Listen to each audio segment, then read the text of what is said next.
Okay, for those of you who are working on this piece of paper, what we're doing here is saying, how are you in touch with your abilities, and what do you think of that is metaphysical?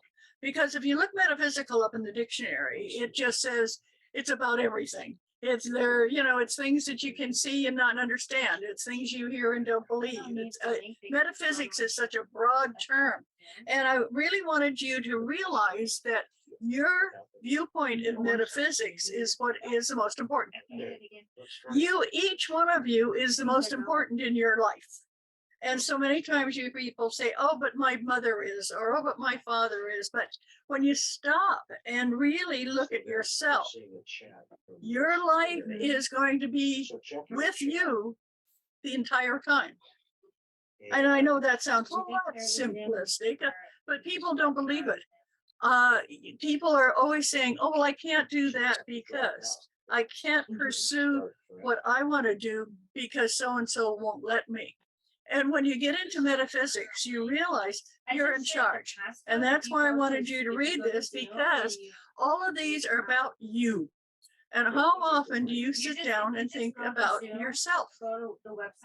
So many people are always thinking about something else. They're either thinking about the weather, or they're thinking about politics, they're thinking about their third grade teacher, but they're not thinking about themselves. So this is to get you, and this is not getting you selfish.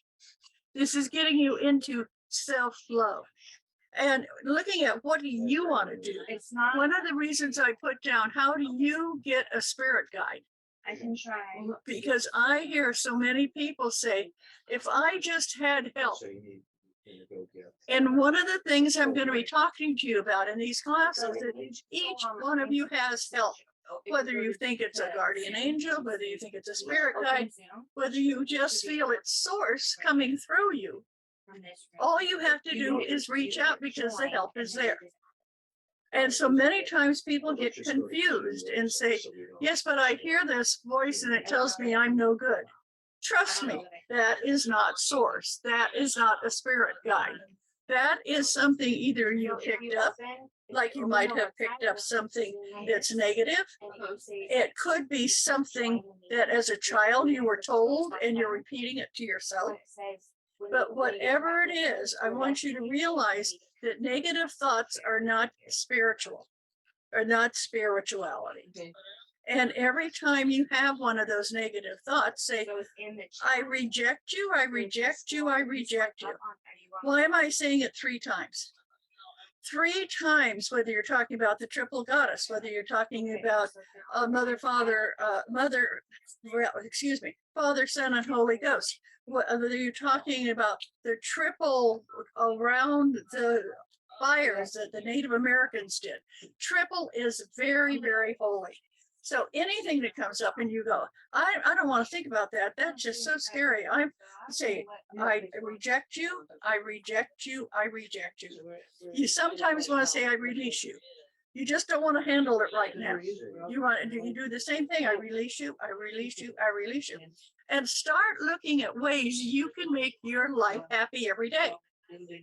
You know, I mentioned this at church last Sunday because it was so amazing. I was talking to a woman and she said, well, Dottie, how come you have so many people that really like you? And I said, because I really like me. And it's that easy. When you put out that you like yourself, it's all of a sudden people want to jump on your bandwagon. They're attracted to that. Okay. I had an incredible birthday party that it was 50 some odd people that I could tell you their first name, their last name, the name of their kids, and some of them their pets. Why? Because they shared that information with me, because I put out that energy of I like you and I like me. And I don't know. What did you say? That's true. But when you think about that, think about when you feel like I want to know more people, find out this sheet is, what do you know about you? You notice I tried to make every you in black ink and bold, because you are the most important person in your life. And I hear people say, oh no, it's my kids. Oh no, it's my mother. It's my husband. It's my whatever. Stop a minute. How can you be the best to them if you're not the best to you? So, but as we start out, these are metaphysical tools, but they're also spiritual tools. And these tools are what's going to help you move forward. And when you look at spirituality, you're going to find that when you start saying to yourself, this is a beautiful day. You wake up and you look out and it's raining. Well, here in California, we say it's a beautiful day, but it's raining. But in other places, they don't. They are unhappy with what's going on. Start looking at every day, the fact that you're here. Joan and I talk about this sometime. The fact that I'm here and I'm alive, it's a beautiful day. Now, you might wake up and your neck hurts, your back hurts, your leg hurts, or your, who knows? But it's a beautiful day. And you keep saying that to yourself. It's a beautiful day. I'm beginning to sound like Mr. Rogers, but it's that's that spirit. That's that spiritual energy. And I want you all to realize when I talk about people being a minister, what are they ministering to? They're ministering to the spirit of somebody else. Okay. And people will say, well, if I became a minister, what could I do with that?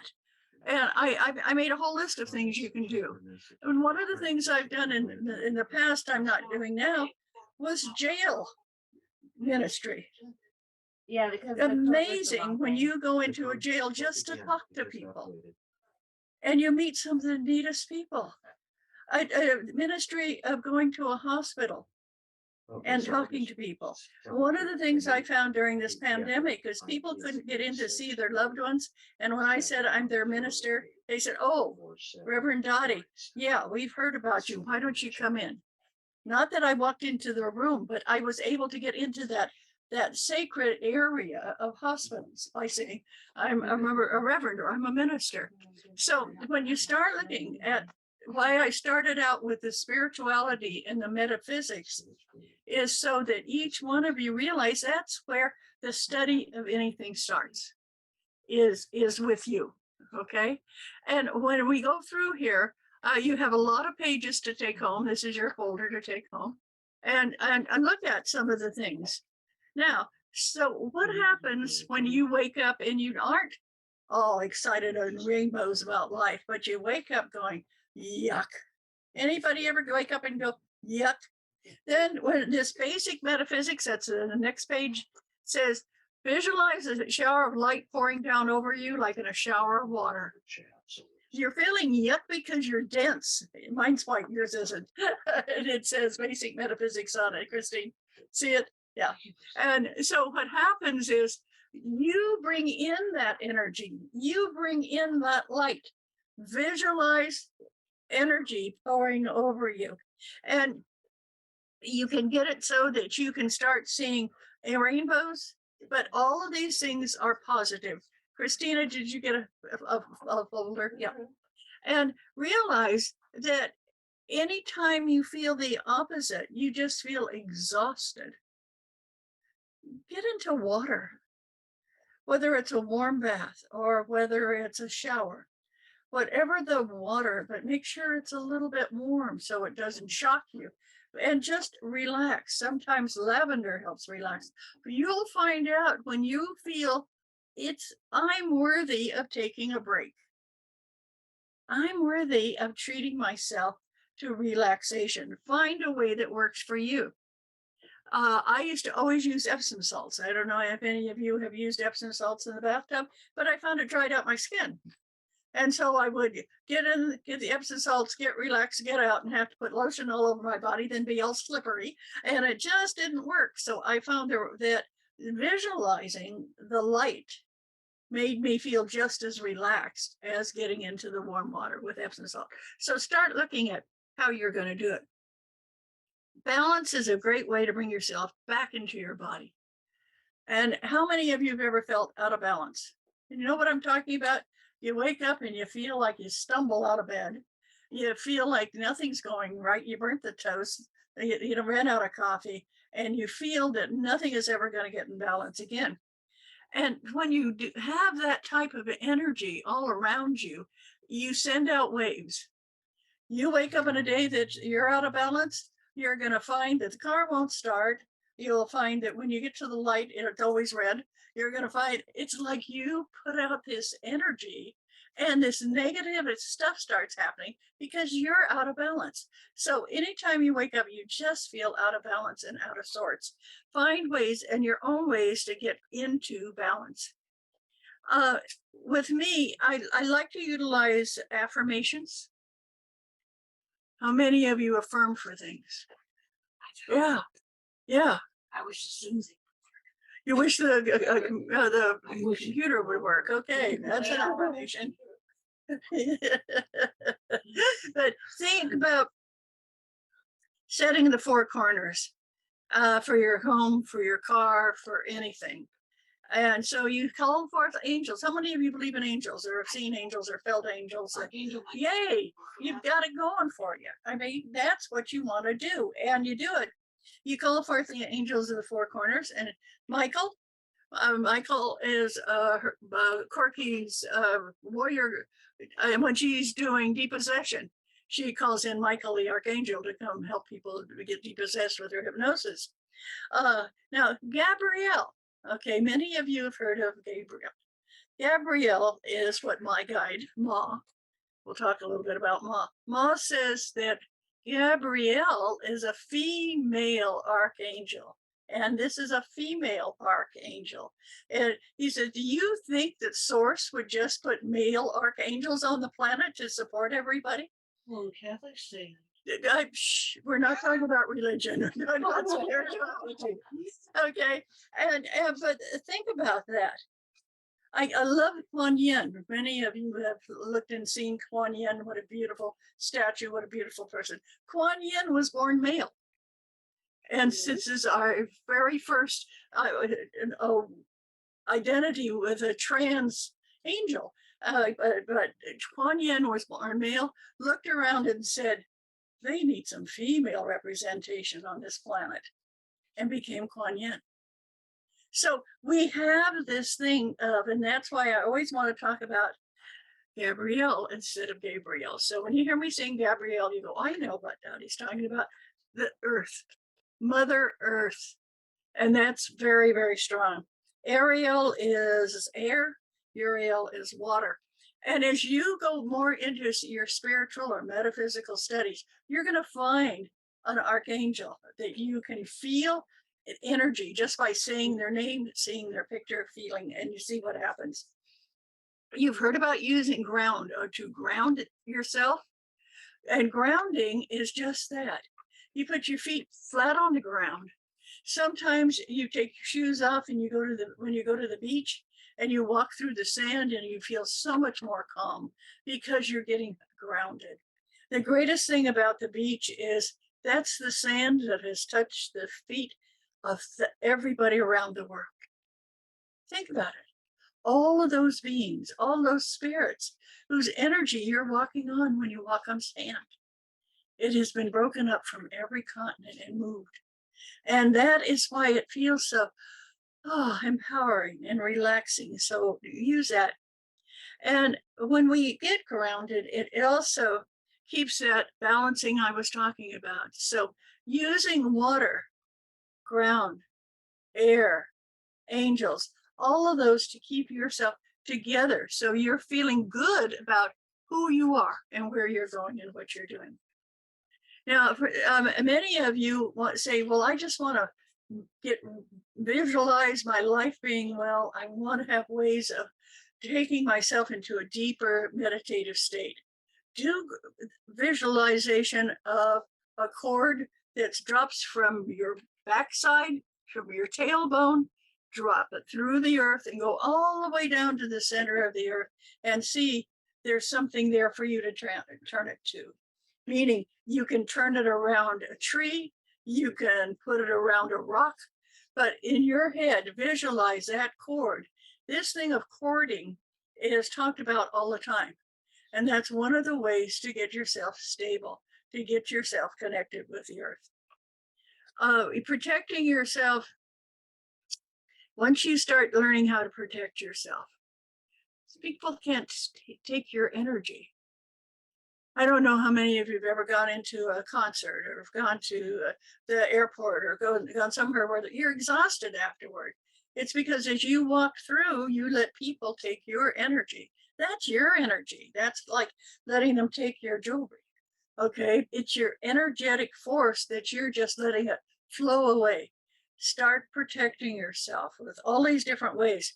And one of the things that I have is when you can make a ball of energy, and that's where you sit quietly. And I'd like you all to do this right now. Just close your eyes and take your hands further and further away from each other until your energy feels like it's not connected to your palms. And then stop and come back a little bit closer and just hold a ball of energy in your palms. And you can move your hands around this energy, but feel it. That's you vibrating energy, and you can feel that energy vibrating. And when you do that, you feel the energy becoming more and more and greater within you until finally you can feel yourself covered with white light. That light that everybody talks about as being so holy and so special, it's within you, and you can feel it vibrating in your palms. And so when you get feeling less than, losing energy, find a way of just picking up your hands and make a ball. And sometimes the amount of energy you create will get wider than your shoulders. But know that you're in charge of your energy, and you can magnify it anytime you feel like it. It's incredible to do that. I talked about my spirit guide. I got in touch with my spirit guide, Mahalalel, when I was 5 years old. And I was sitting in my playhouse. As many of you have heard this story, my playhouse was a box that a freezer came in.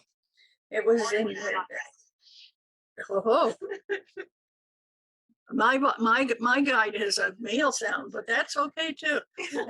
I heard, I sat down and I'm sitting there in the desert in a box, and all of a sudden this man appeared. I had, since I was only 5, I thought that was cool. Didn't ever judge why he's here, what's he doing, who is he? And he sat down in front of me, and he had on all white and a bandage on his head. I knew it was a bandage because the Second World War had started, and a lot of men were coming home from war with bandages on part of their body. So I just knew he was a soldier, all dressed in white and had it. It wasn't until I was about 12 that I realized he was wearing a turban.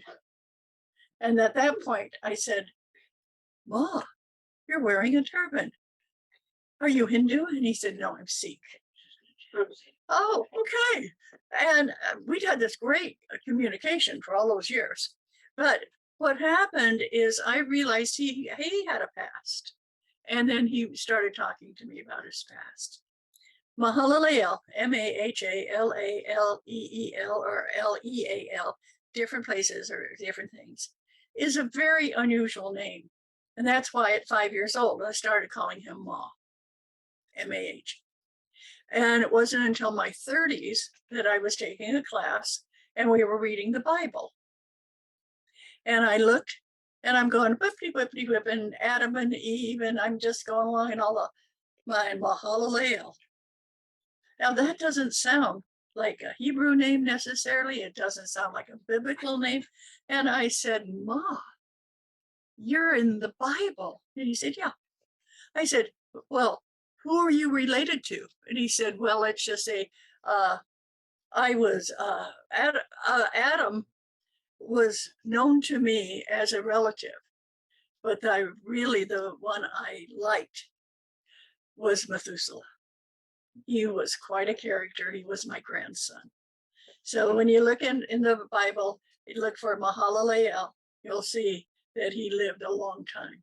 How did I at 5 years old come up with the name Mahalalel? I mean, that's one of those things of, isn't that interesting that he was a real life person, but an awful long time ago. Names are important. So right now, what I'm going to do is ask each one of you to stand up and say your name. And I'm going to start with Sherry because I've known Sherry the longest of anyone here. My name is Sherry O'Sullivan. And tell them what just happened. I just had my second novel published. Okay, and now you. Excuse me, is there anybody that objects to being on Zoom? No, okay. Right, okay. We got this. My name's Christine Sinclair. What was the other part of it? And just say something you're proud of. I have my own business. I only want it to be.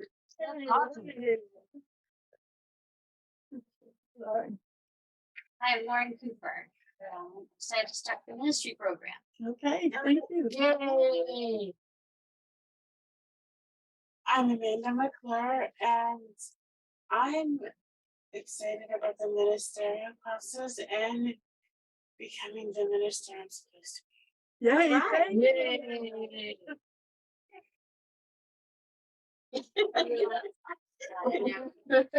I'm Susan Boon. Yay, Susan Boon. And your pink tree is blossoming. Yes, it is. I know you're just writing the book. Well, I have to keep checking in on her so she'll get a book written. And Are you talking about me? Paul, I'm Paul, and I'm proud of my family. and what are you doing here tonight? I'm assisting you. Yes, thank you. And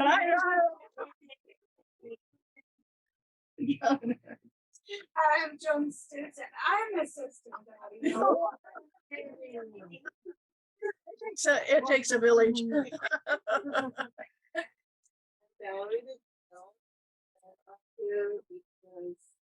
I've had a spirit guide and guides all my life, and some of this stuff sort of spooks me, so I just want to be comfortable with it. I always know it's for good, but kind of makes me feel lonely and weird. Okay, and Valerie, I want you to turn around to your left and look at the Buddha there and pick him up and sit him down in front of you and look at him during this time. Okay. If there's anything that helps you make you feel comfortable, it's that statue. Yeah, yeah. Thank you so much. It's your turn, sir. That's good. Hi, Kevin. Right. That's me. Are you here to support your wife? Yes. Yes. Yay. Yay. We're proud of you. So I'm Donna Fisher, Hi, Don. and I'm proud. Well, I'm excited to explore my spiritual gifts for others. Yay. Thank you. Thank you. I'm April Lucier, and I'm excited because I have been spent the last couple of days writing my memorial service. Whoa. And it's been really, really kind of gratifying.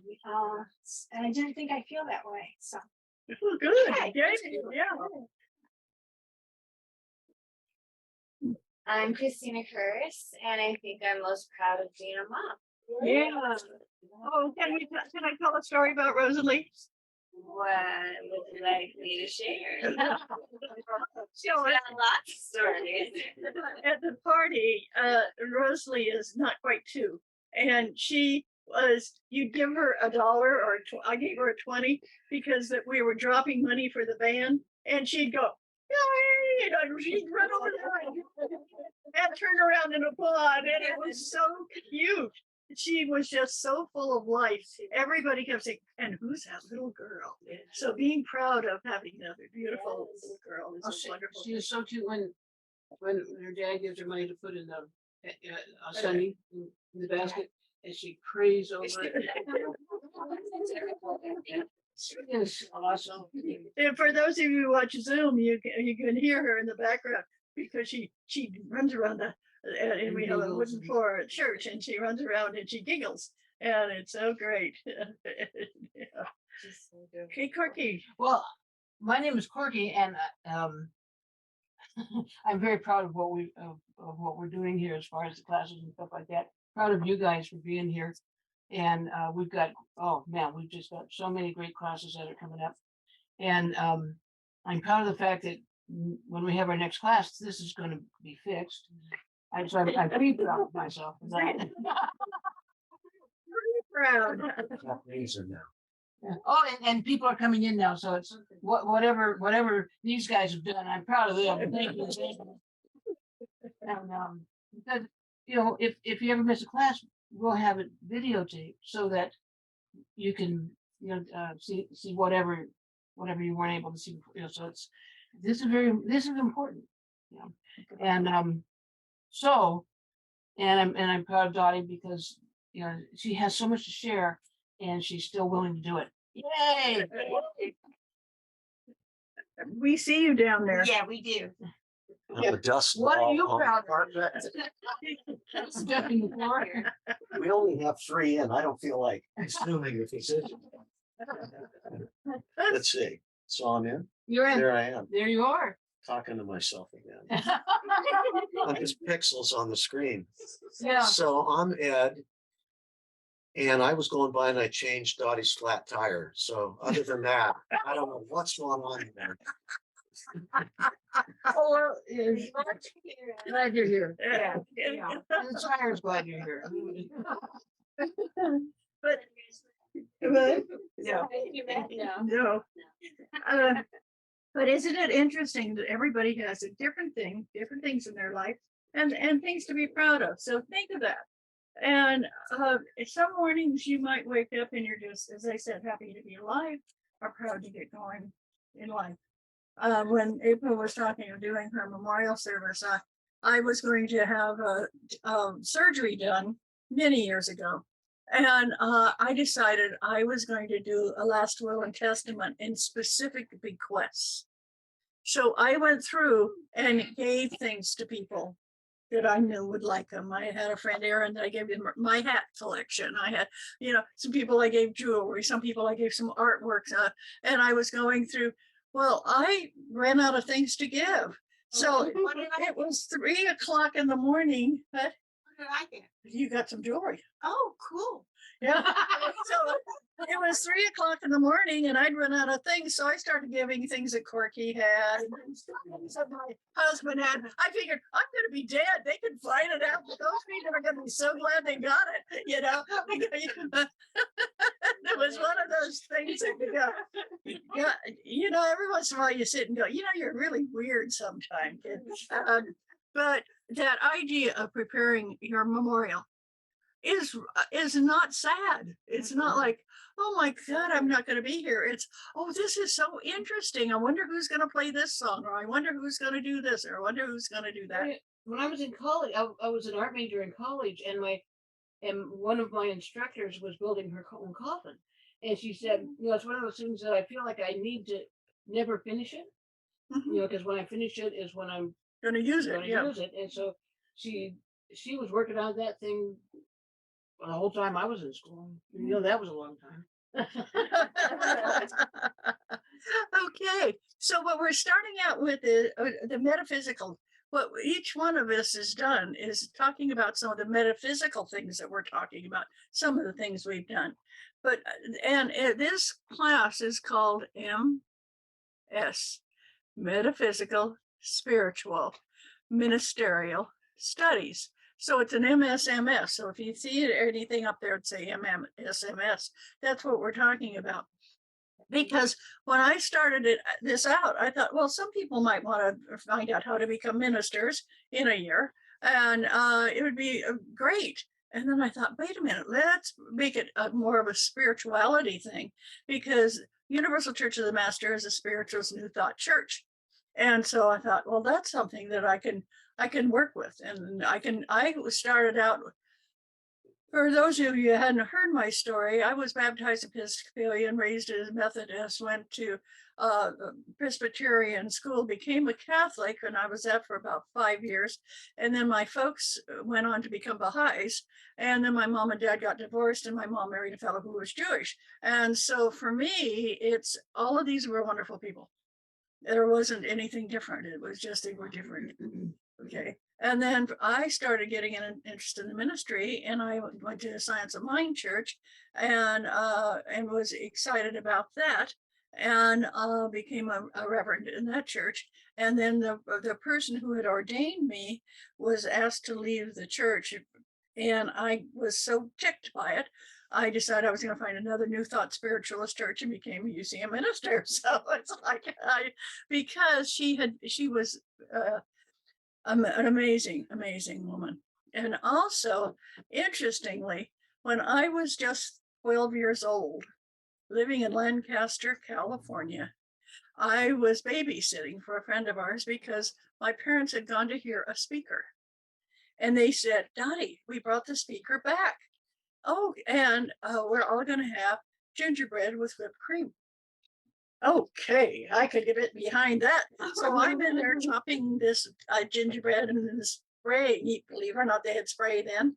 Whipped cream on this, and was going, would you like some? Would you like some? You know, and I came to this gentleman and I said, hi, I'm Dottie. And he said, hi, I'm Dr. Ernest Holmes. And I said, would you like some gingerbread? And he said, no. And I said, oh, good, more for me. And he stood up and looked at this assemblage and said, that's what I was talking about tonight. out of the mouths of a 13-year-old. And so I always felt that his viewpoint, a new thought, was something that I followed for a long time, and I really appreciated that. Well, when we started doing a Universal Church of the Master, the same thing. There was Daddy Briggs who started it. Same era, same New Thought church. And saying that it's about the spirituality. It's not necessarily about one prophet. It's not necessarily about male, female. It's not necessarily about white, black. It's about the spiritual energy that's there, whether you call it source or creator or whatever. And I have felt that in taking and starting my own church, because I feel each one of you is a minister already. When you look at your history, when you look at the things that you were unhappy about as a child, how did you make it through? I'm sure every one of you at some time decided, maybe I don't want to be on this planet anymore. What did you do? You survived. And you had times where you felt that it wasn't okay for the people next door to act like they did, but you didn't go shoot them. I don't think. We might have, somebody might have done that, but we don't. We instead, yeah. But we think about who we are as part of this spiritual family. And that's why I really like this ministerial order, if you want to call it that, organization we belong to. That this is not here to sell you on being a minister as much as talking about who you are as a spiritual being. Because religion has a very difficult time these days. Have you noticed? The churches are down, everything's down, because people are saying, I want to think for myself. I want to feel spirit. I don't want to be told about spirit. I want to know spirit's there, not told you it has to have a certain relationship, or it has to be male and it has to be white. You know, I don't know how many times I look at a picture of a saint, or I look at a picture of a prophet, and they're blonde and blue eyes, and they came from the Mideast. I mean, it's like, wait a minute, and they're male. Okay. And I wanted to start looking at people I could identify with, not just the men, but also some of the women. So, of course, when that happened, I started bringing in people that knew people. And I had one of my clients came in and I said, well, where have you been? And she said, well, I went to India, and this is years ago, to work with Mother Teresa. And I said, oh, what was she like? She said, people don't say this about her. She was loving, she was kind, and she could swear like a stevedore. And I immediately went, I like Mother Teresa, before she was just too goody-goody, you know, and when I realized she was a real spiritual person. And she was the only one that went and confronted the Pope and said, we need more money and you've got it. And we need it in India and got it. So those are the type of people I see doing spiritual work, but also being real people. And it just amazes me of how many good people we have on the planet. So instead of focusing on the bad, let's start looking at the good people that we have, and it works. So what I've already talked about is staying balanced. Okay. And think about the things that you experience that are larger than life. There are so many things that you have happening in your lifetime where you just say, oh, that's a coincidence. But if you stop and say, I asked for that and it happened, and acknowledge it and say, yes, just start doing a lot of, yes, look at this. It's working. And I really appreciate that. There's a quote here that I love. It says, spirituals heed the advice of Japanese poet Matsu Basho. Do not seek to follow in the footsteps of the wise. Seek what they sought. Okay, isn't that, yeah. Don't follow them. Seek for yourself. And I went, whoa, yes, that's exactly what we want to do. And when you feel that there is something larger than you, and as I said, you can call it source, you can call it God, you can call it creator. I have people that I know that feel most calm, protected, and loved in a grove of redwood trees than anywhere else. And then I have others that feel that way in a church, and some that feel that way at the beach. And so wherever you find that I am good, I am wonderful, I am protected, I'm being held, nurture that and let it start moving for you, because it's so important that you do. And as you become more spiritual, you'll find you're going to be attracted to like-minded people. I hear people say to me, I'm sure all of you know, I do psychic readings. And so I talk to people all over the country and sometimes the world. And they'll say to me, when you're fighting with your spouse, I've never fought with my spouse. I mean, my husband and I got a divorce, and it wasn't because we were fighting. Okay. There's that energy there that why were you going to make somebody else wrong? Why? Because that person's not doing something to you that's mean and wrong. That person's being them. And when you start looking at that in spirituality, that you can accept everybody for whoever they are. And when you do that, as we started out with, it has to start out with you. So think about that. How to stay balanced, how to stay loving, how to stay kind.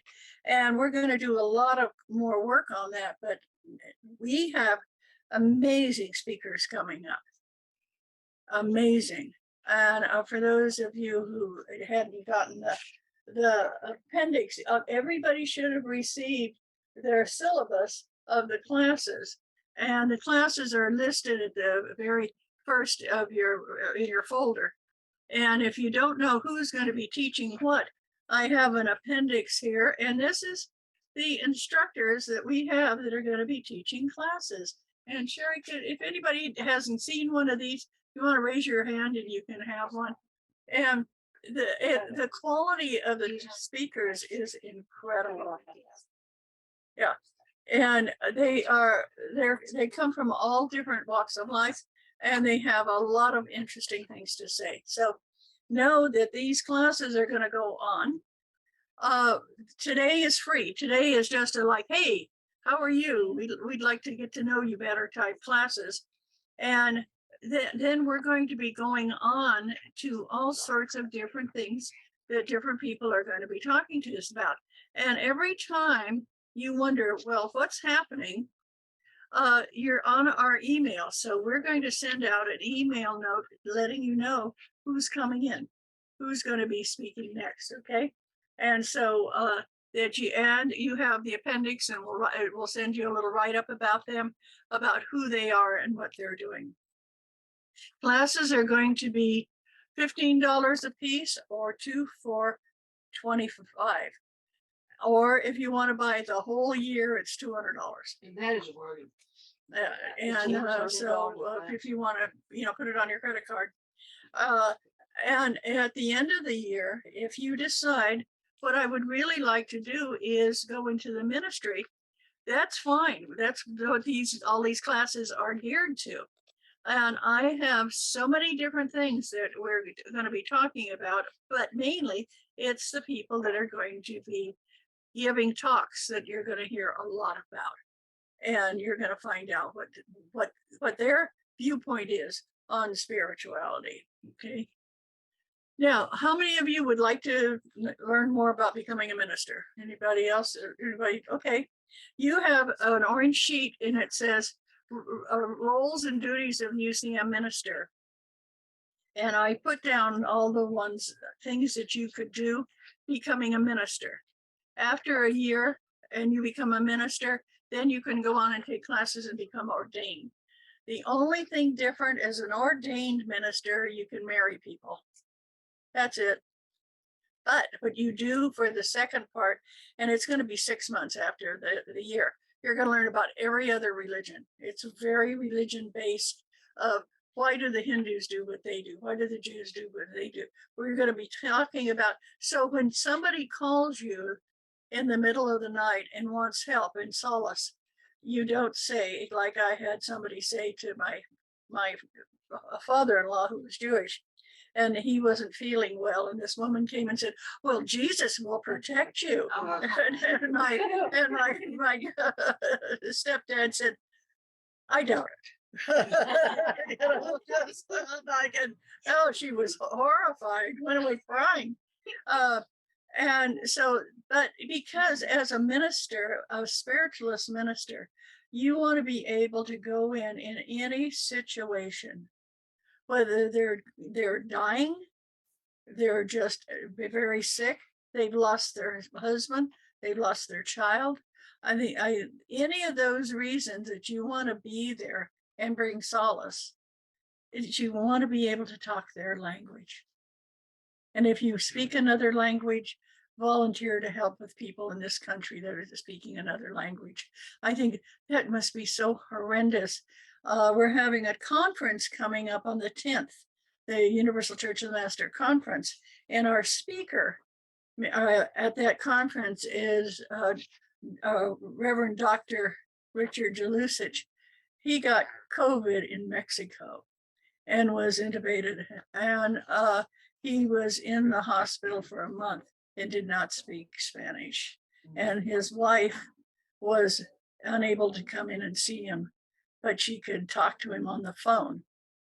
But she didn't speak Spanish.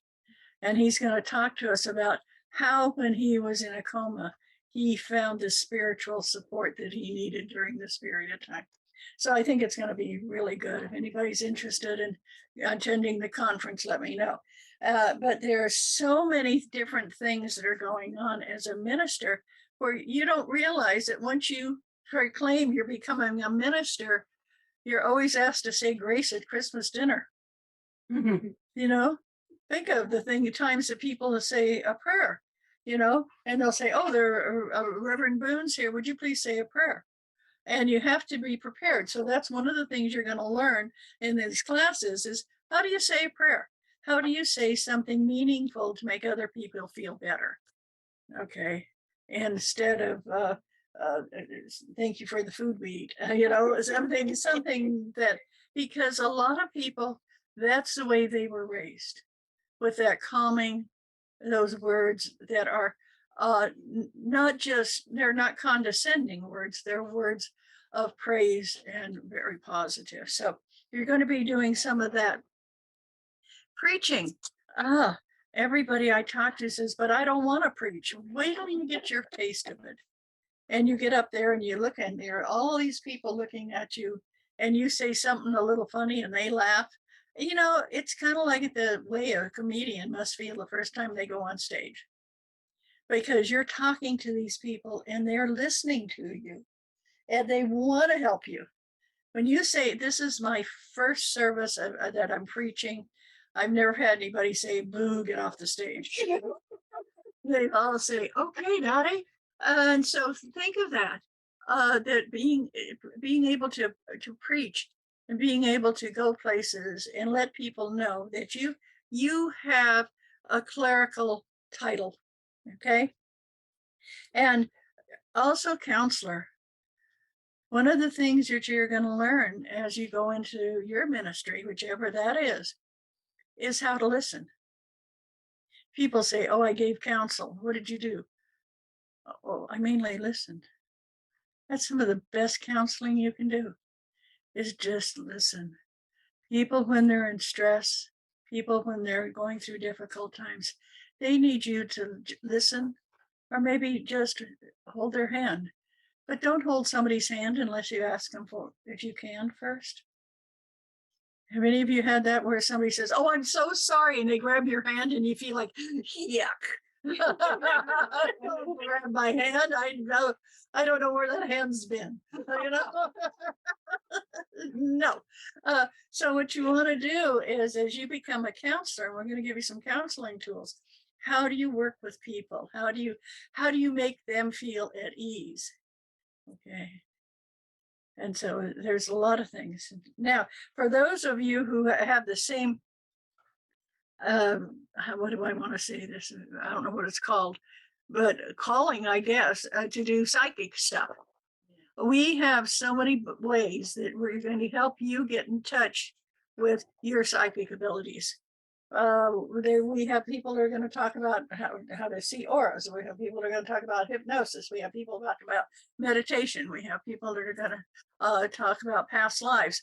All of these things that if you have somebody that comes up to you, I did this just yesterday, I think it was. Days have been fast. I had a woman call and say, I don't know what's wrong. I just have this pain. And the doctors don't know what it is. And my guide says, oh, that comes from a past life. You were a witch and they killed you by putting stones on your chest. Yeah. And you were crushed. And she said, is that why I can't breathe? I said, yes. She said, what had I done wrong? And the answer was, you didn't do anything wrong. You were a witch. But look, we carry these wounds with us. And until we meet somebody who helps us get rid of them, they're still there. And when you think about that, for those of you who are intuitive, start looking at the work you can do to help people with your intuition. One of the things that we're going to find on, I think it's the orange sheets in yours too, is the using chakras. If you haven't heard of a chakra, those are the wonderful energies that you have in your body. And they're right down the middle of your body. We're going to talk about how you can open up your chakras for healing and for helping others. Channeling. How to work with death and dying. We have, I think, the expert in the Valley, Reverend Dr. Janet Childs, is going to be talking to us about death and dying. And it's so incredible, the work that she does. She is so well known that when the towers went down, she got a call from New York if she could come help one of the fire stations with their grief. Janet has done, for us, she started the first AIDS retreat here in San Jose, working with people that were suffering from AIDS. And that's where I met her. And she is incredible. She's one of our speakers. And many people say, oh, I don't want to be around when somebody dies, or I don't want to be around if somebody's even talking about dying.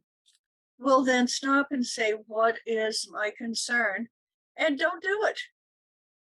You don't have to force yourself to do something that makes you really uncomfortable.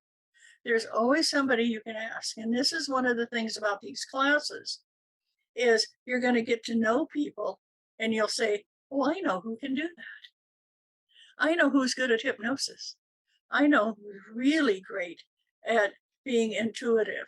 I know Joan has been going into reading cards, which is so much fun. If you've never read cards, Joan, don't you feel that that's opening you up, not just helping other people?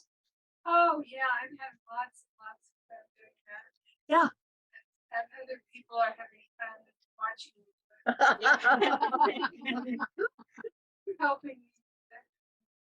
Yeah, and because the cards, you feel like they're talking to you. They are telling you, things that you wouldn't have even thought of. And so but there's so many ways to use your intuitiveness. And all of these, there again, are spiritual. And see, just because you're intuitive and just because you're a psychic doesn't mean you're a negative person. You know, unfortunately, we have, which got a very, very bad name, and people who were doing, living in the forest and wearing black, were healers, and quite often were women who could help children in childbirth. They were the old wise women, but it's almost like you got old, you had to be sent away, especially if you were a healer. So there, you get one of the things about studying spirituality is you look at the people in different countries and what they have done. How many of you have ever gone to a rain dance and it rained a day later? I mean, I have, and I was raised on the desert, so we had a couple of local tribes that would come in and do rain dances, and you just feel it, like you're bringing in the clouds, you're bringing in the rain, and then it does, and it's like, whoa. And that's that intuition that we all have, but we think, oh, that's crazy, or that's not going to work, but it does. So just think of the things.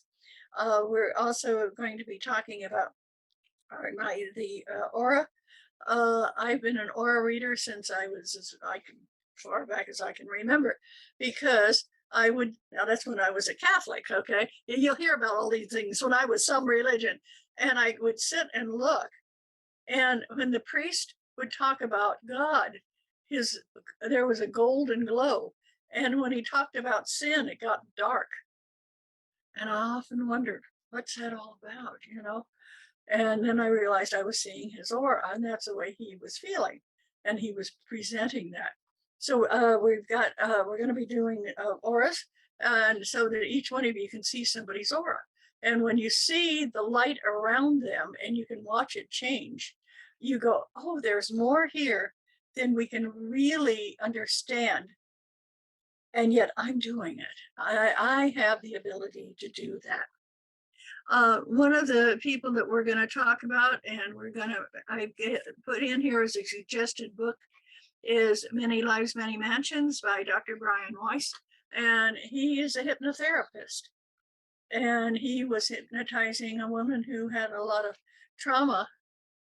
Corky, am I right? Dr. Weiss, trauma, and took her back to childhood, but she just kept going back. And he realized she was talking about another lifetime. And he was a medical doctor and was going, what have I got here? He thought he was going crazy, because this was weird. And he started treating her in another lifetime, and she got well in this lifetime. And he wrote the book, and we've heard him speak, and he's incredible talking about past lives. Corky does hypnosis, and that's what she's going to do. Is she's going to hypnotize us and take us back into a past life. And that's one of the things. Journeys Out of the Body is by Robert Monroe. All of these are suggested books.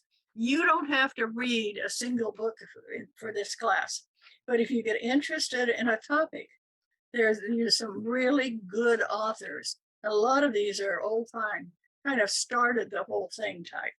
And Journeys Out of the Body is so interesting because one of the things he did at the Monroe Institute is he had a man in a room, and he had his kitty cat in the other room, and no way that they could see each other, but they were filming it. And the man went like this with his hand, and the cat jumped. And then he bent over and he did this, and the cat crouched down and they had this communication that was, what is that? And that's you have ability to move things out of your body. And that was incredible. So if you get a chance to read some of those. Dan Millman, Way of the Peaceful Warrior. How to be peaceful and no matter what. How many of you have trouble remaining peaceful when there's chaos all around you? That's what you do when you become a spiritual being. you're able to handle that within you and deal with that. You have been here before. Dr. Edith Forey is Corky's One of my favorite. She took all of her classes and Oh, yeah, that, if you don't believe in past lives, that book will convince you. I mean, I believe in past lives, and that convinced me. It's wonderful. and Yeah, she's the one that wrote the book about the Unquiet Dead that got me started in doing depossession. the other books that we have as our texts are the Minister's Guide and Service book by B.J. Fitzgerald. I wrote a book called How to Win at Life, Love, and the Lottery. And Richard Jalusich wrote Psychology of the Chakra. So these are all people that I kind of know or I have read and really like. You can please add to your reading list. Find books that you feel are important and add those to it. Because one of the things that you're going to find as you become more interested in ministry or more interested in your spirituality is that you're a gifted healer. Each one of us are. But until you believe you can, you can't. And that's one of those things that is such a truism. You have to believe that you have the ability. It's kind of like when you see a little baby trying to walk. Until it thinks it can, it can't. But the minute it thinks it can, off it goes. We're the same way. Unless we absolutely believe we can do something, we can't do it.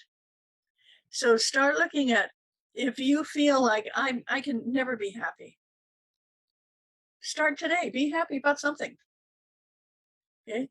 Be happy that you got your, I was fighting. I don't know if any the women in here know, when you're trying to put on an earring you've worn almost every day and it won't go in that darn little hole, you know, it's like, what is happening here? And instead of getting frustrated, I thought, I know what, I'll try the other. And it went in the right ear. I don't know. I didn't know earrings cared, you know, but it's that whole thing in life of, maybe it doesn't work the way you've always did. Maybe it's time to change how you do things. And that's when you get in touch with your spirituality. You're all growing. Every single day you're changing. Are you changing for the better? Are you changing for worse? Or are you just standing still? And so one of the things, that's why we have so many different speakers, because I want you to realize that you're being able to communicate with everybody is so important. I don't care who it is. You all have heard me talk about this at church, is that every day I call 4 people. We're in a pandemic. I call 4 people. Every once in a while I have 3 people in April. You know, I call her every day. Hey, what you doing? What's going on? You know, but and sometimes it's 3 people in Sherry, or you know, but or Susan, or you know, people that I just call kind of because something happened and I just think they need some cheering up. But you know, when I talk to people and they say, "Oh, I've been so lonely," I say, "Who do you call?" Nobody. Why not? Oh, they don't want to hear from me. I don't care whether they want to hear from you or not. You need to reach out and call somebody. This is not about them. Call them, you know. And I think the funniest thing is that my dear brother Bart, who is no longer on the planet, he used to get bored and he'd call information. And you remember when they had a lady on information? And he'd go, "Hi, I'm doing my homework. What you doing?" And she'd say, "Well, I'm working here." "Yeah, well, but what you doing?" "Well," and she'd say something. "Okay, you have kids?"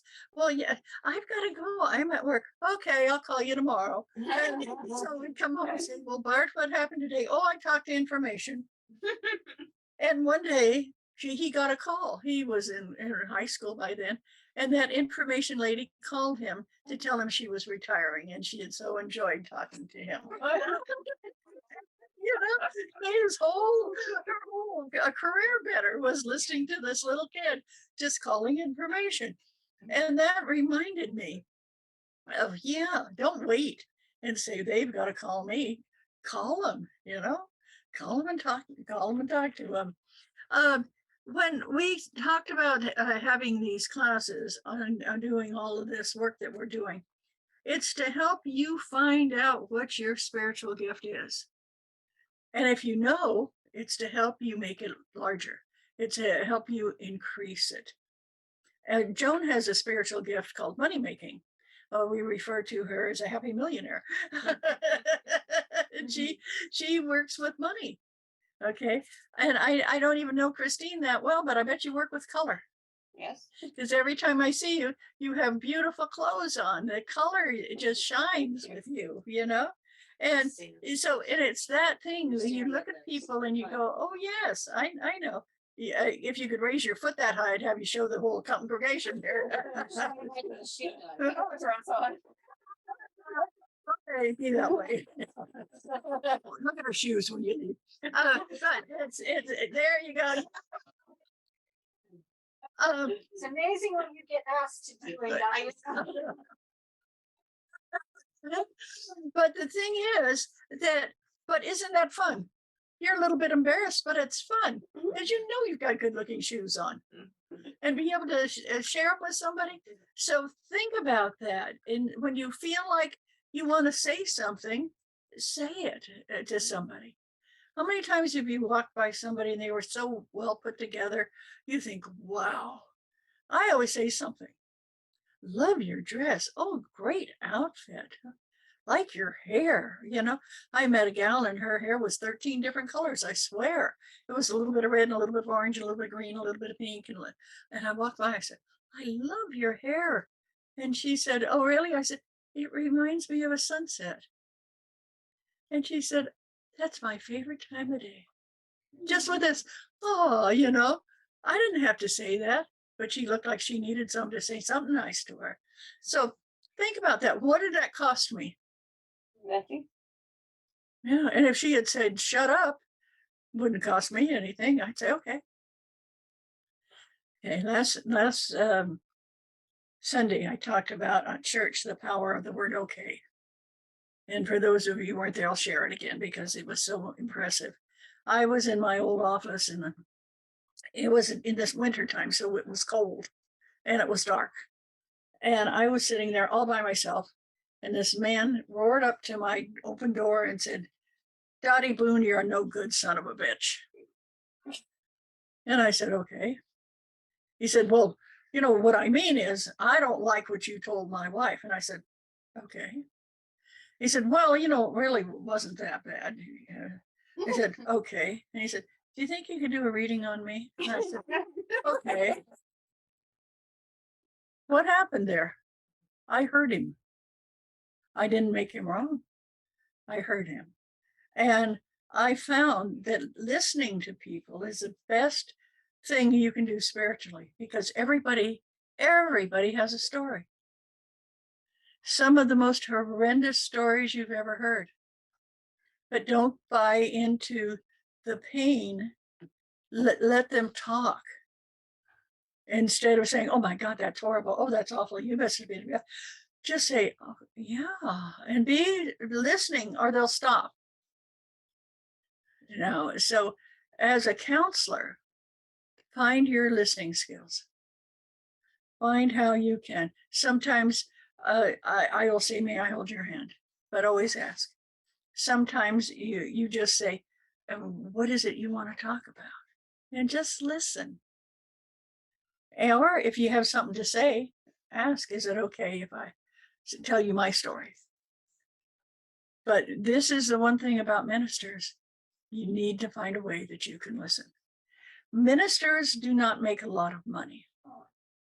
If you feel like you're going to next own a Lamborghini and live in a house of 27 rooms, no, that's not necessarily what happens when you're a spiritualist minister. What happens is you get the joy of helping other human beings.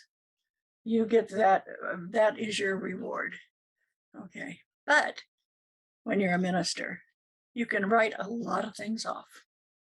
We'll go into taxes and when you get in further into becoming an ordained minister, seeing what the government ministers can do. And I was so surprised when I found that out, That you mean I don't have to declare that on my taxes? No, it's a ministerial fee. Everything you donate to a minister, as long as they have their 501c3, you don't have to declare all the money you get. Now that's pretty amazing. So, I mean, think of that. It's not, I'm not selling becoming a minister because of the money you can get, but know that there are some things you can look at, some perks. Okay. Okay.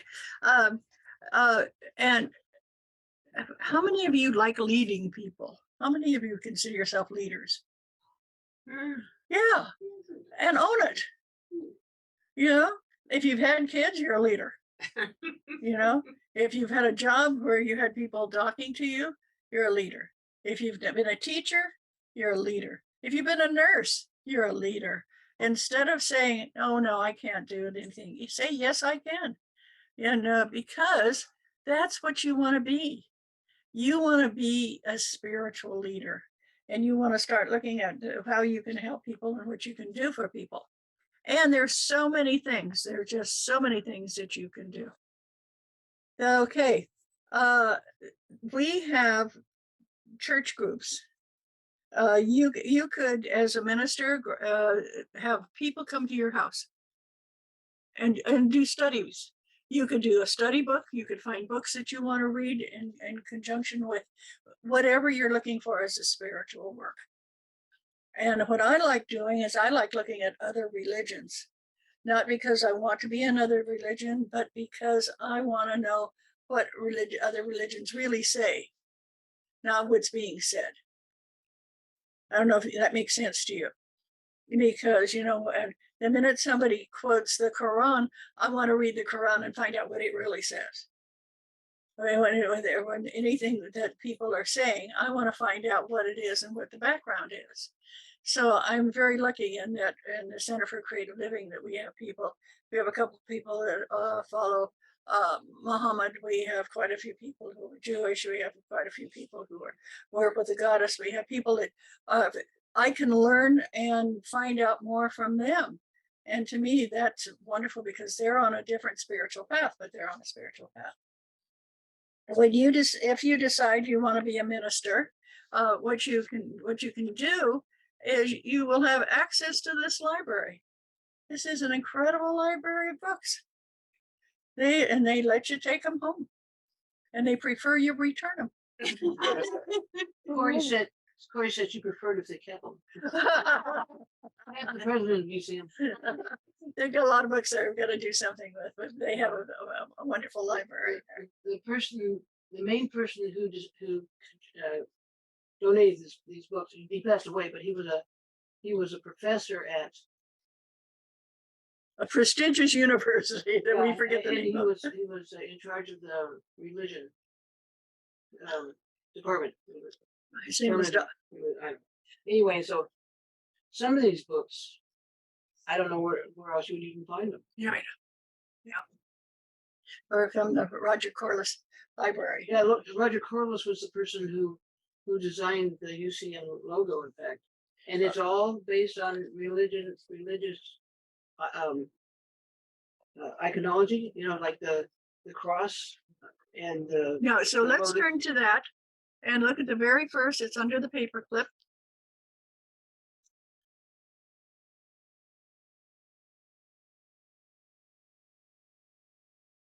And the card is the symbol of the Universal Church of the Master. The period, you know, the dot, the one, and then there's a circle, and then, you know, and so each you can identify as something, and it tells you what religion that particular icon stands for. So it's fascinating how he came up with that. You know, the candle, and there's even the druid. There. If you go on the UCM website, you can watch it being built, you know, and it does it pictorially, you know, kind of like a little video. u-c-m.org. And underneath that paperclip is also, if you don't know, but we have your name, your email, please give it to us today. And we put out a thing called CCL Insights every week. And it has a wonderful article written by Joan. And what are you writing about this week, Joan? Virgo. Virgo. I'm doing the energy of each astrology sign and how we can use that energy regardless of what sign you were born in, because that energy comes through. So right now Virgo is about health. Sign of Virgo is about health and beauty and taking care of yourself. And so I'm writing about that. Good. Great. Yeah, it's really interesting. And I have something to say. And Corky let you know who our speakers are. Last week was Tiffany, and who's our upcoming speaker this week? They're going to be talking about yoga breathing. Yoga breathing with Gabrielle. The fundamentals of yoga breathing. Yeah. So that's, and then who's after that? And then the next one is Joan. Oh, okay. 18th. It's Joan talking about Tomorrow. tomorrow. Yes. And then Connie Hubbish. And if any of you who feel that you have something you'd like to talk about, let Corky know, and she'll give you a Sunday. And chase you for 3 years. what? What'd you say? Or Johnny can chase you for 3 years. Yeah. I'm very good at that. Yeah, I know. Come on, you can do this. Come on, you can do this. Aren't you ready? Yeah. And I just want to compliment you on this beautiful brochure. that I didn't do that. That's a UCM, isn't that Well, beautiful? it's amazing. And Yes. Anybody that put together brochures has to understand and will recognize this as a tool work of art. Mhm. That is just simply beautifully done. Well, let me know. Yeah, Sheila would be so happy. this is the first time. This is its first exposure. It is gorgeous and it covers the topics that you need to know about. Right. Yeah. I'm in love. Yay! It's easy for me to fall in love. You know? I don't know. You've been in love quite a few times now, Joan. That's easy. Just come to my talks. I'll tell you about it. Sunday service are 11 o'clock, and they're at the Billy DeFrank Center and on the Alameda. We lost our center. It's been a year ago now that we had to move because the rent got raised to $7,000 a month, and that was a little much. So we needed to leave. Okay. Amanda, when are you going to come to give us a talk? No pressure. Smart, sorry. Hopefully soon. Okay, I love that. Yay, I love that enthusiasm. Yeah. And I'm so delighted to have Amanda here, because when I talked about becoming a minister, and she just beamed, she just lit up and said, I want to do that. And I said, okay, that's great. And so for any of you that have anything that you, and as you can see, being a minister is very broad. That's why I wanted you to start out with the thing about the metaphysics. Okay, the white sheet that I hope you all filled out, because it's just for you, but it gives you an idea of what do you really think? Who are you really? What types of things do you look at? And were anybody surprised by anything when they filled out the white sheet that they hadn't thought about?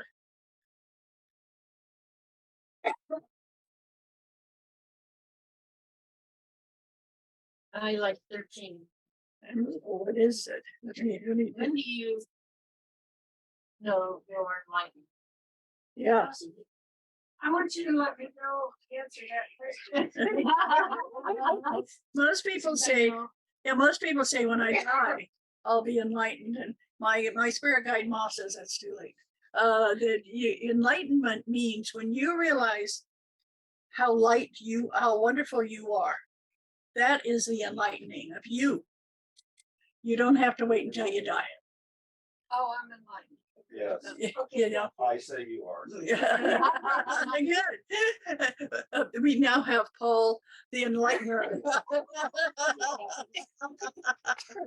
But think about that. And maybe you don't feel like you're enlightened yet. Maybe you feel like one of these days I will be. Well, what's it take? I'm enlightened. Yes. It's Yeah. an attitude, it's the thought process. Yeah. Yeah. Mm-hmm. It's always there. You just have to reach out and grab it. Mm-hmm. Mm-hmm. It really is so. Yes, I When do. you're just yourself, you have so much, you're so happy with the world. And And it's not about drugs, and it's not about alcohol, and it's No. not about, and it's not about where you live, and it's not about, yeah. And many of you have heard this, but they had all of these sociologists who were trying to find out where people were the happiest. And they went, and this was a study that went for 3 years of finding where are the people happiest. And the place they found the happiest people was a garbage dump in India. And the kids who were orphaned went, they were all boys, went and lived there. And they were in the garbage. We don't realize that, but garbage puts off heat. So it was warm at night when it got cold. They were able to have dogs running around. Food came once a day when the garbage truck came. They never knew what it was going to be. It was always a surprise. So they had food, they had water, they had community, and they were happy. And when we think of people I hear say, I'm not going to be happy until I have it's never until the garbage truck comes. It's always something pretty way out there that's going to make you happy. And when I think about that, and I think about these kids, and what they are is they're between 10 and 14, being so happy about living there. And so think about that. What does it take to make you happy? And I know sometimes you think, like, I've been going through stuff with my knees.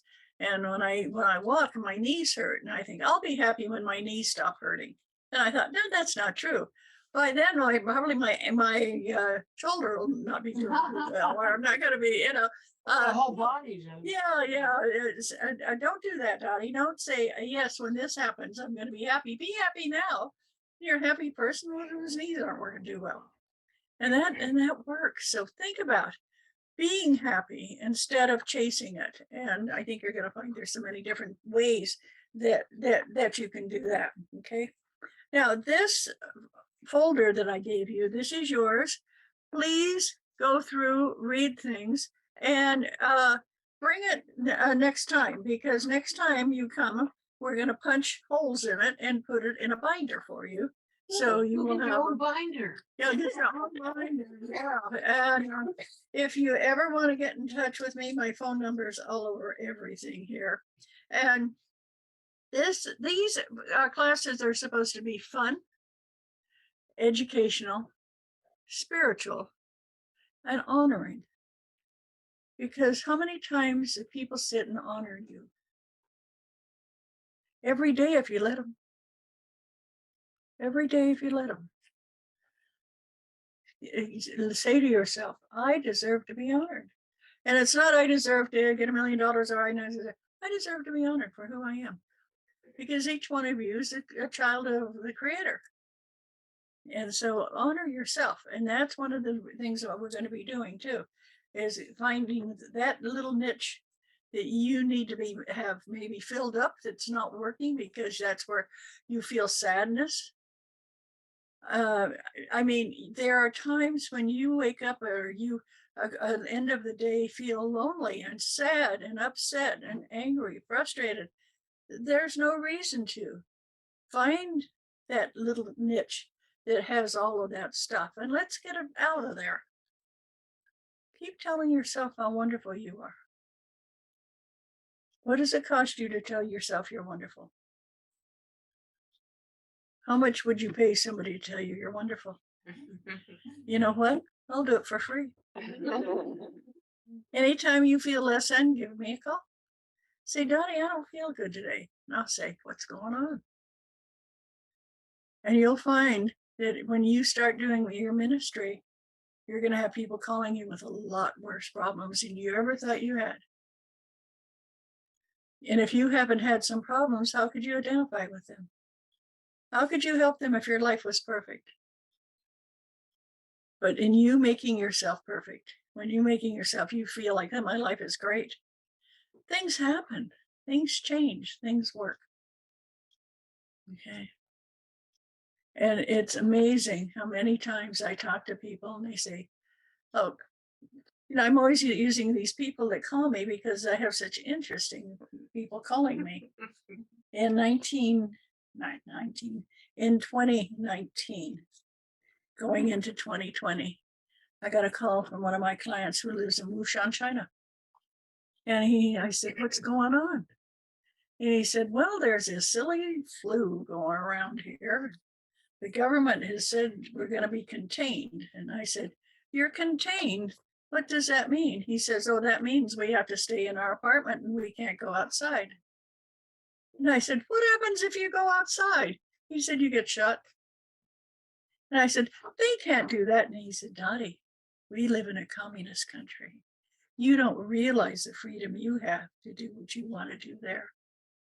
And that was just kind of like, whoa, you know. And then about 2 days later, I started hearing about COVID-19 and heard about it before until I talked to my client. And I talked to people about things that, and for him, he was there visiting with his 2 little kids, and his wife was here. And he's still there. Still can't leave. And so there's things like that when you think, oh, but you don't know, Dottie, how bad my life is. You're right, because you feel it's bad. Spirit calling. I mean, what can I do to shut it off? Click the side Click the button. thing. Side button. Oh, that's right. Right. And then remember to put it back. Thank you. Thank you. Thank you. It's a client. It's a client of mine. Not the same one. Sometimes it's not No, so easy to remember. my clients are very unique and all around, you know, the world. And for those of you who want to go into doing psychic readings and intuitive readings, try it.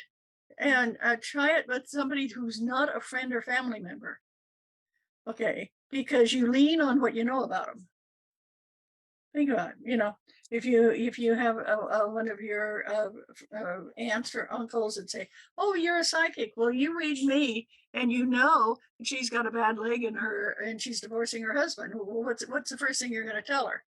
Well, your leg's not doing very well and you're getting a divorce because you know something.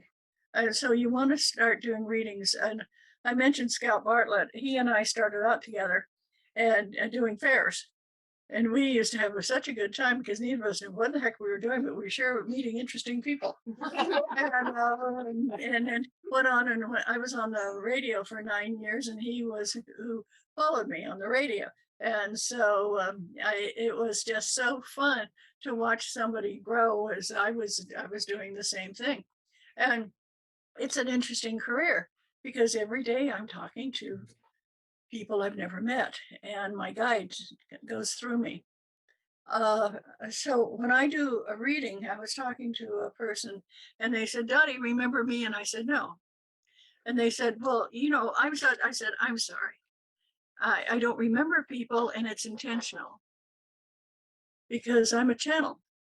And Ma says that to think of me as a velvet lined funnel. I don't know why velvet lined. He must like velvet. I don't know. But everything when I do a reading and I hear it just goes right through me. And you know, I was amazed. I was writing down people's names and how many people I have by the name of Janet. I never realized that I have 10 clients by the name of Janet. And I thought, well, isn't that unique? It was just, but it's that age group where everybody who's named Janet who calls. And so now I have to ask them their last name so I can figure out maybe who they are. But Mom tell me it's okay. Questions? Okay, we're open for questions. Anything you want to know about? What a smart group, all on So board next, or asleep. The next class is going to be, you're gonna talk about spirituality versus religion. Religion. I'm really going to talk about what does religion have to do with spirituality? And so please bring any questions that you want to have answered along that line, because there are so many people that feel if you don't believe a certain way, you're going to hell. So we're going to talk about hell. We're going to talk about heaven. We're going to talk about where you go when you leave here. We're going to talk about why you do and what happens if you want to come back. And so it's going to be very interesting what we're going to be doing next week. And then who's the week after that, Corky? That's gonna be the meditation. Yep. With Janet and. With Janet Childs and Lonnie Broderick. And we're good. So Kim says that why be a plain undercoated funnel? Have fun with it. It makes me think of those tarot card bags. The velvet. Yeah, the velvet, yeah, I guess. I don't know. The velvet's always on the outside. Mhm, Satin mhm. inside. People are already asking questions. Okay, let's go. I don't know if that's about. Yeah, because Ruth said I already emailed Quirky a bunch of nuts and bolts questions, so maybe it's not about. I mean, I'm sure it's about this stuff, but it's I have about to get to my email, and this is a new computer. I don't know. and Kim is from Oregon. Yeah. No, this is Kim Dolman. Oh, she's local. Okay. Dolman. Another name. You So- guys are don't have any questions? Oh, there's a message. Beep beep beep. Okay, it is, but it's about the ministry training. Okay, So ask it. sure. Ask it. You're on it, Ruth. Ask your question.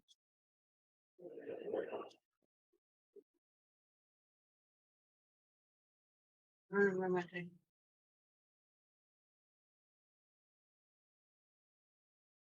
Yeah. Are you waiting for her? So so we have. See, tonight was so does anybody have questions about the ministry, or about spirituality, or about psychic stuff? Peter, is there any events coming up where there is sort of I don't know, giving free readings or something just for practice? There usually are. It's the pandemic has really shut down a lot of things. Because I have been doing for UCM because they have a conference coming up on the 10th, and I used to be in charge of getting readers, and they've not really scheduled it that way this time. So I don't know where else, but practice with friends, practice with. I do Yeah. that already. Some Yeah. friends are open for that. Yeah, and so anybody want to have a reading with Lauren? Yeah, see, there you go. I It's believe there interesting was an reading email for sent friends. I out must have asking some for stuff. readers. Was there? Yeah, they, Some B, things are- B is scheduled to read her. I'm one of them. Right. Okay, so Lauren, did you hear that? Oh, I just Contact didn't know. B. See if I'll there's give any- you her B Bakley, and I'll give you her. Okay, Ruth sent a information. message. Here's questions. Okay, so it says I can't find the Constitution and bylaws of the UCM on the website. Might I have a copy? Yes. Do I have to pay the ministerial student fee up front before I start taking paid classes? No. Why do life, licentiate, and ordained fees need to be renewed every year? That's a lot. Not both. That's a lot. If you're a minister, you don't pay a minister and an ordained, you just pay one. What? There's only Minister one or fee to pay yearly, and that, Yeah, to become ordained, she's talking about why do you have to renew every year? And that's to support the organization and to renew your license. Yeah. As in like, the license for your car and the license. right, yeah, What are the requirements to renew your license every year? just be, You have to do the paperwork. We I send mean, it just sends out the paperwork that you have to fill out what you've Yeah. done. you know, where you are here, what did you do for the last year? You know, and is this your address and stuff? And then, we send out a form and you just fill it out. And then it's $175. And away you go. Then you get a renewal card and you're eligible to do, What if you don't renew? Right. You're not renewing? then you'll be suspended. You lose your ordination, so then you have to do classes. Well, Depends how if it's long it within a is. certain amount of time, we like within 6 months or something, there's a grace period. But it's, if you don't renew within like 6 months or a year, then yeah, you have to show that you. Yeah, kind of like jail paying for the last dues with year. paying dues with anything. You know, whether you're Elks Club or Union, or there's usually some one kind of- of dues. One of the things that Hopefully you you- make enough money during the year. one of the things that Your work UCM fee. has is Give it easy. under the UCM umbrella, you are protected from being from being because you're part of a religious organization. If you're doing your healing and that sort of thing, you're part of a religious organization. So then you don't go to jail for doing that kind of work. To take out insurance. Yeah, we have. And in the paperwork, it's like continuing ed. You write down all the things you've done. They don't require you to take a specific continuing ed class, but it's to kind of follow what you've been doing to evolve as a minister, Mm-hmm. right? That's Yeah. the whole purpose Yeah. of the right. Yeah. Yeah. And during the pandemic, a lot of people were serving their community by listening to people, delivering food, doing different things. And so that was really neat to see. If people are doing their service, feeding the hungry, praying. Some people just spend most of their time praying. Some people are writing books. Some people are doing giving classes, taking classes. It's interesting to see what people are doing. Some people aren't doing anything, but it's they're retired and they're retired. So okay. Well, that's part of the reason that I write that article, which honestly, I never thought, my original commitment was 52 weeks and 1 year of articles. And it seemed like such a gigantic commitment to get 300 words to Corky by Wednesday at 10 o'clock. Hopefully Monday at 10 o'clock. Yeah, I still haven't done it. An absolutely gigantic commitment, and so I think I'm in my 3rd year of that now. Yeah, you've done very well. It is a gigantic commitment.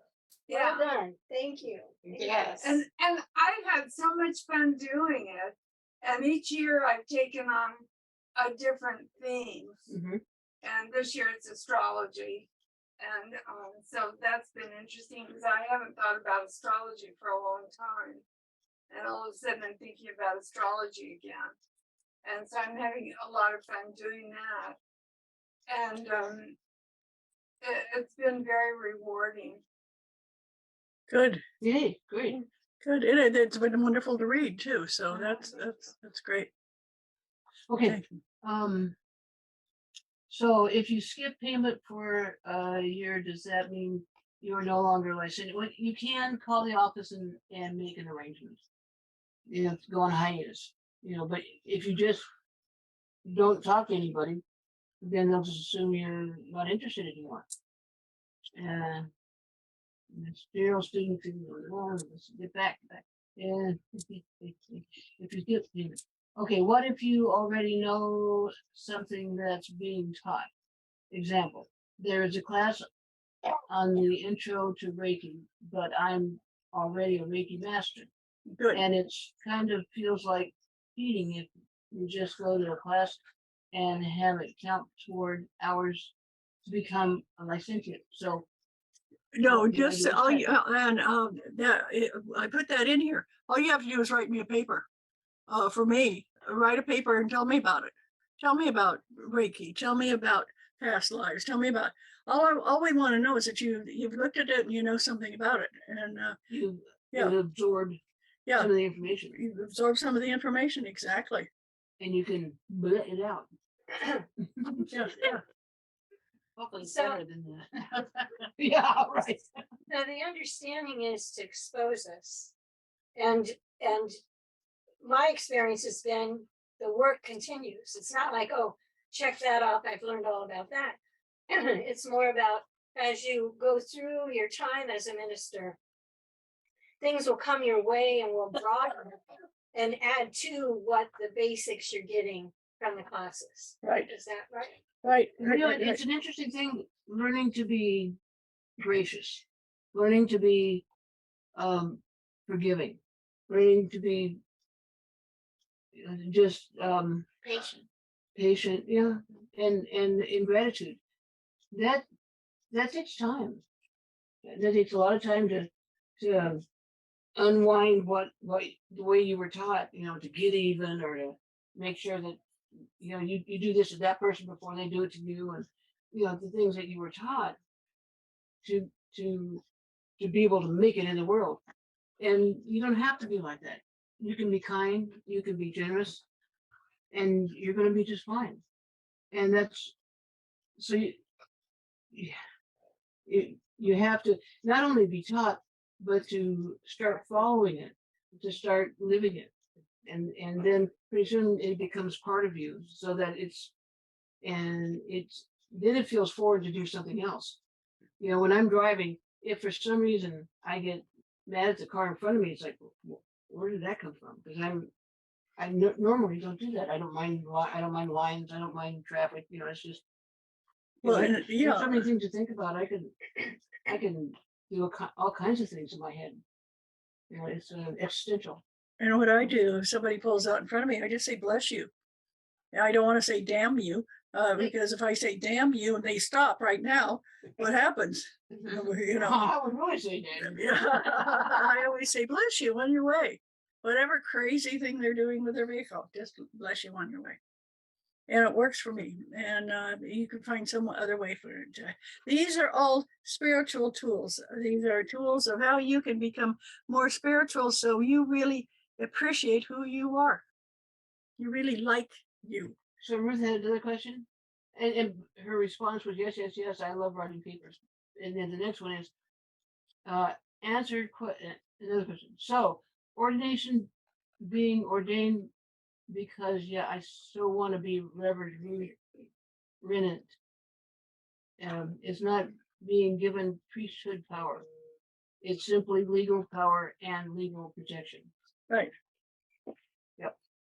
Yep, that's it. Pretty much it. The thing that's most interesting in this process is watching miracles happen right in front of you. And Earl and I decided we were gonna go to the wharf in Santa Cruz and have lunch one day. And we got over there and it was wooden car day or whatever that is. Woody day. Yeah. And we crept down and I said, where's my parking place? Hello, I need a parking place. Anyway, we went around and finally I said, well, I'm not sure we're gonna get a parking place, and we were headed out the gate. This big, huge truck pulled out in front of me and backed up in such a way that nobody else could take that place. and went out and I went right. You know, I just loved watching those things happen right in front of me. And they happen, you know, bing, bing, bing. And that's very, very exciting. Yeah, it's like when the car, you want to park right in front of this particular place. And all of a sudden somebody runs out and gets in their car. It's almost like they don't know why they're running up and they just, you know, drive off and it's like, oh, thank you.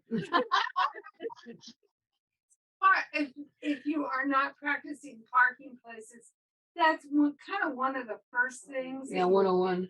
That you notice or can practice. Mine is moving clouds. If you've What? never moving clouds. Oh, If you haven't tried moving clouds, I will teach that to you, because you go out and you look at a cloud and you look at it and you ask it to move, and all of a sudden all these clouds are coming from the left and this one goes to the right. And it's the most empowering feeling of, look at what I did. And changing stop signs, stop lights, not stop signs. yeah. Stop signs pretty much stay stationary. Don't change at all. But there are these things that you don't and listening to trees. I was talking to somebody and I said, well, where did you go? And she said, oh, the most spiritual place is to go stand in a grove of redwoods. And I said, do you know redwoods gossip? She said, what? I said, we have redwoods over on Cole Circle. And there was one tree that you'd go up and it would say, and this, this, and would tell you everything that was happening in the parking lot. It's like, wow. And all you had to do is just put your hands on the trunk and it would just chatter. And then you go to the next one and say, don't listen to that tree. I was like, it was doing something it shouldn't say. And, but trees talk. I mean, we always know how good we feel when we're in a grove or we're in an orchard, and it's because there's a communication going on. Everything alive has a way of communicating. So find it. Another thing that is a good practice is if you want to talk to someone, just put out a mental invitation for them to call you. Or turn and look at you on the freeway. Have you ever done that? You're driving along and you look at somebody and all of a sudden they just kind of look at you like, what? I remember when we were taking these classes at the center before we left, and it was raining one day, and you were like, just let's push those clouds away so we could get to the cars and we could go home. And I was thinking about that on Saturday because your birthday party, the weather in Santa Cruz can be cold. For me, it can be cold quite often, but it was just so perfect. It was, and I'm like, Dottie must have done something with the clouds. And it was cold in Santa Cruz. Was it? It was all foggy and cold, but We're supposed to be really hot. Yeah, that's called weather witching. I know you do it. I was thinking Yeah. that when we were driving away. I'm like, you must have done something to that. So one year, Earl and I went to St. Louis, Missouri in June, and it was just we had San Jose weather every day we were there, and everywhere we went, it said, "Oh, you're so lucky you came when the weather was good." No, did you, The San Jose weather. did you say no? The weather's good because I'm here. Yeah, you own it. You own your spirituality. now I don't have the capacity to control the weather, so I call Dottie. I had a retreat scheduled and it was gonna rain the whole weekend. And part of the retreat, the vision I had gotten was we were supposed to be doing a picnic out by the labyrinth. And I bought tarps and I put things in plastic containers and I called Dottie. And sure enough, like a half hour before we were supposed to head up the hill, the rain stopped. We laid down the tarps. We had our picnic. Everything went fine. We got down the hill and the rain started again. Yay! So I know when not to try to do it myself. But to ask for help. Oh, good. Okay, is there anybody here who wants to do a closing prayer? Try it. Okay, Amanda. I want to. Dear Mother God, I want to thank you today for bringing everyone here today and us having a nice discussion. And make sure that everyone gets home safe. Amen. And so it is. Thank you. Thank you so very much, Mandy. That is wonderful.